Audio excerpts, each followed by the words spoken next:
আসসালামু আলাইকুম। সবাই কেমন আছেন? আশা করছি সবাই ভালো আছেন। আলহামদুলিল্লাহ আমরাও সবাই ভালো আছি। তো নিয়ে আসলাম অনেক দিন পর ব্লগ দিচ্ছি। তো আশা করছি আমার ভিডিওটা আপনাদের ভালো লাগবে। আমার ভিডিওটা যদি আপনাদের ভালো লেগে থাকে প্লিজ আমার চ্যানেলটা সাবস্ক্রাইব করবেন আর লাইক কমেন্ট করবেন। এই ভিডিওটা হচ্ছে আমার ওমানের রমজানের সময়। এখন যেহেতু রমজান চলে গিয়েছে, ঈদও চলে গিয়েছে, এমনকি কুরবানি ঈদটাও চলে গিয়েছে, কিন্তু আমি কোনো ভিডিও দিতে পারি নাই। অনেক লেট করে ফেলেছি ভিডিও দিতে। এবং আমি এখন বর্তমানে দেশে এসেছি। তো দেশে আসার পরেও আমার সময় সুযোগ হয় নাই। দেশে আসার পরে যা অবস্থা গরমে এবং বাচ্চাদের অসুস্থতা নিয়ে এতটাই ঝামেলায় পড়েছি যে আমি ভিডিওগুলো এডিটিং করে বা আপলোড করার সময়টুকু পর্যন্ত পাচ্ছিলাম না। যেহেতু একটানা বাচ্চাদের অসুস্থ, একজন সকালে সুস্থ হয়, আরেকজন বিকাল থেকে অসুস্থ হয়ে পড়ে দেশে আসার পরে।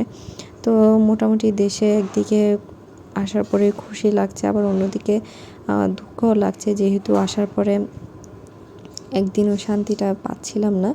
অনেক শখ করে এসেছি, যেহেতু জুমাইনার ট্রিটমেন্টেরও দরকার ছিল কিছু, তো ওটার জন্য এসেছি। কিন্তু এতটা গরম পড়ছে যে বলার বাইরে। তো আসার আগে কিন্তু অনেক প্ল্যানিং করেছি, দেশে আসার পরে ঘুরবো, খাওয়া দাওয়া করব, কিন্তু আফসোস একটা কিছু করতে পারলাম না। এই 3 মাস পুরোটাই কিন্তু গৃহবন্দী, কারণ বাচ্চাদের অসুস্থতা নিয়ে কোথাও বের হতে পারছিলাম না। একমাত্র শুধু গিয়েছি ডাক্তারখানায় আর বাসায়, শুধু এই 2টা জায়গা ছাড়া আমি আর কোনো কিছু দেখলাম না দেশে আসার পরে। তো মানে এখন থেকে প্ল্যানিং করার ইচ্ছা, যদি বাংলাদেশে আসি শীতকালে আসবো, গরমকালে আসবো না।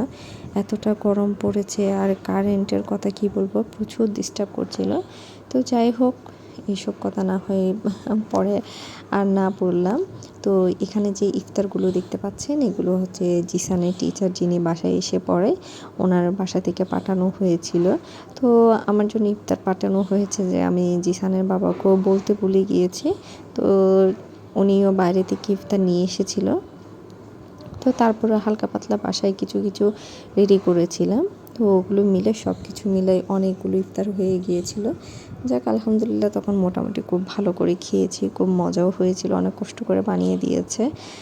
তো এই যে জুমাইনাও কিন্তু বেশ হাতাহাতি করে, সবার সাথে ইফতার করতে বসলে তার কি বলতাম, তার খেলাধুলা, তার হাতাহাতি বেড়ে যায়।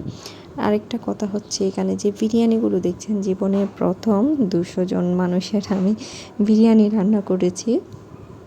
আর কখনো রান্না করি নাই, ফার্স্ট টাইম রান্না করেছি। পুরো প্রসেসিংয়ের ভিডিওটা আসলে করতে পারি নাই, যেহেতু এতগুলো রান্না করছিলাম, মাথায় একটা টেনশন কাজ করছিল যে এতগুলো রান্না আমি পারফেক্টলিভাবে করতে পারবো, ভাতটা সুন্দরভাবে হবে তো, সব কিছু মজা হবে তো, বা ইনগ্রিডিয়েন্টসগুলো আমি পরিমাণ মতো দিতে পারবো তো। তো এই টেনশনে না আমি কোনো রকম ভিডিও নিতে পারি নাই। তো সব কিছু হওয়ার পরে শেষ মুহূর্তে এই একটুখানি ছবি আর এই ভিডিওটা নিয়েছিলাম একটু দেখার জন্য বা দেওয়ার জন্য, বা আপনাদেরকে দেখানোর জন্য আর কি। তো খুব ভালো লেগেছে আসলে জিনিসটা, যেহেতু সবাই খাওয়ার পরে বলেছিল যে খুবই মজা হয়েছিল, ফার্স্ট টাইম মানে এতগুলো রান্না করেছি, সেই হিসেবে এতটাও খারাপ হয়নি, মোটামুটি হয়েছে।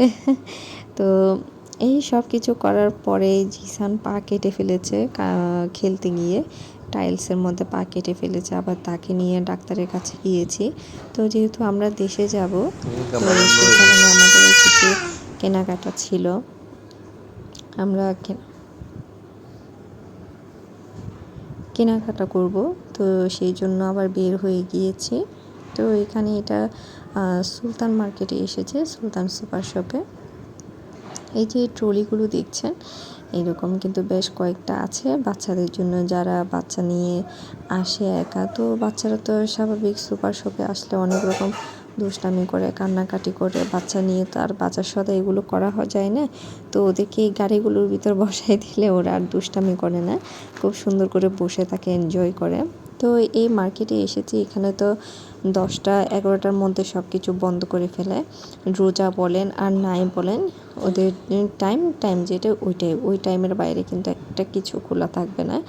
এবং আমাদের বাংলাদেশে তো বা আমাদের দেশে তো এরকম রোজা ঈদ আসলে সারা রাত জমজমাট থাকে মার্কেট, সারা রাত খোলা থাকে। ওখানে কিন্তু তেমনটা হয় না, ওখানে সব ডিসিপ্লিন মেনটেন করে কিন্তু 10টা 11টার ভিতর সব কিছু বন্ধ করে ফেলে। তো পরে জানতে পারলাম এই মার্কেটটা 12টা পর্যন্ত খোলা থাকে। তো আমরা একটু রিল্যাক্স ফিল করলাম, যাক এবার একটু তাড়াহুড়ো কম হলো।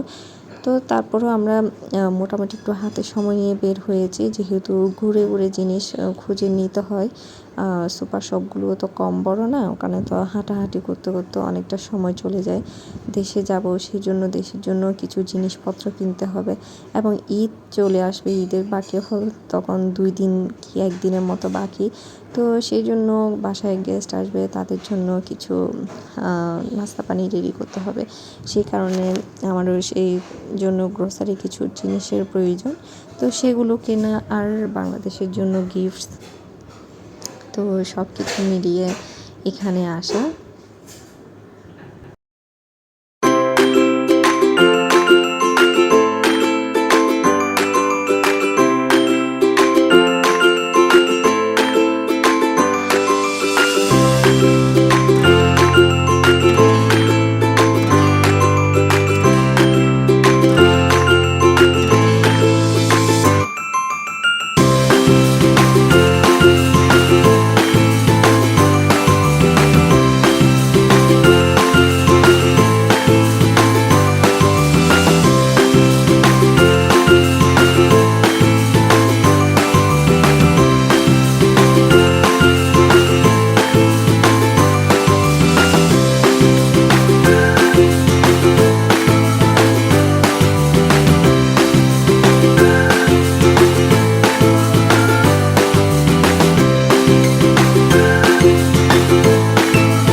এই সুপার শপগুলোতে গেলে সবচাইতে সুবিধা হয় এই বাচ্চাগুলোর, ওরা আরাম করে বসে থাকতে পারে। আর আমরা সারা মার্কেটে ঘুরতে ঘুরতে হাঁটতে হাঁটতে পুরাই টায়ার্ড হয়ে যায়, খুঁজে খুঁজে জিনিস কিনতে হয়, এই জিনিস সেখানে সেই জিনিস সেখানে। তো ভাই বোন দুইজনকে কিন্তু এই গাড়ির ভিতরে বসাই দিছি বেল্ট দিয়ে, এবং ওরা দুইজনেই চুপচাপ। আর গাড়িগুলো কি যে ভারী বলার বাইরে, একদিকে টানতে গেলে আরেকদিকে চলে যায়, কন্ট্রোল করা অনেক টাফ হয়ে যায়। আমি পারিও না, আমাকে চালাইতে বললে আমি এগুলোকে ধরে রাখতে পারি না, আমি সহ এইগুলোর সাথে সাথে দৌড়ায় পড়ে যাই, যে এমন মনে হয় পড়ে যাব এমন মনে হয়। তো এই যে দেখছিলাম কি কি আছে না আছে, অনেক কিছু জিনিস কিনে ফেলেছি। তো এই যে আপনাদেরকে এক ফাঁকে পুরো মার্কেটটা একটু দেখিয়ে দিচ্ছি। এই যে ভাই বোন দুইজনেই কিন্তু বেশ এনজয় করছে মার্কেটে এসে। যা কষ্ট তো আমাদেরই হচ্ছে, যেহেতু আমাদের জিনিস কিনতে হচ্ছে, আমাদেরকে দেখে শুনে কিনতে কিনতে আমরা এরা দুজনেই বসে গাড়িতে বসে বেশ এনজয় নিচ্ছে ভাই বোন দুইজনে মিলে। এখানে ঈদ উপলক্ষে এই যে এইগুলো, এই ক্রাফটগুলো দিয়ে কিন্তু খুব সুন্দর করে সাজিয়েছে দেখলাম পুরো।